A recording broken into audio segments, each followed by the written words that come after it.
এই জীবনে কত নামাজ না নষ্ট করলা, কত রোজাই না তুমি নষ্ট করলা।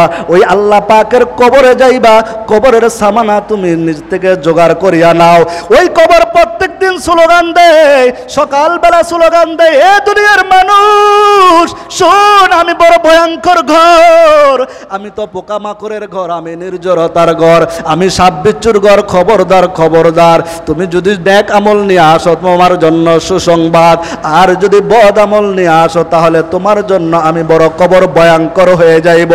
আমি কাউকে ছাড় দেব না, সেখানে কারো বংশ পরিচয় চলবে না, সেখানে কোনো বাপের পরিচয় চলবে না, একটাই পরিচয় চলবে। সেখানে তোমাকে 3টা প্রশ্ন করবে, ওই 3টা প্রশ্নের উত্তর দিলে তুমি ঘুমায়া যাইবা, এমন ঘুমাইবা এর মাঝখানে লক্ষ লক্ষ বছরও চলে যাবে, তারপরও তোমাকে কেউ জাগ্রত করবে না।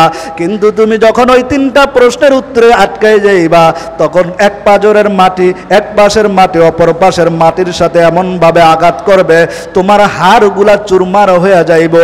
আর কবরের মধ্যে এমন সাপ দেওয়া হবে, একটা সাপ যদি জমিনের মধ্যে নিঃশ্বাস ফেলায়, পয়গম্বর কয় জমিনের মধ্যে আর কোনোদিনও ফসল ফলাইতো না। কেউ যদি এক ওয়াক্ত নামাজ কাজা করে 2,88,000 বছর জাহান্নামের আগুনে জ্বলতে হবে।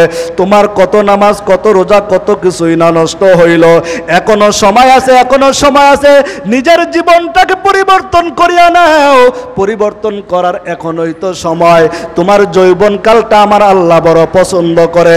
আল্লাহ বলে, বান্দা তুই যৌবনকালে যদি আমি আল্লাহকে একটা ডাক দেও, আমি আল্লাহ তোকে দৈনিক 298 বার আমি আল্লাহ ডাকতে থাকি। সুবহানাল্লাহ।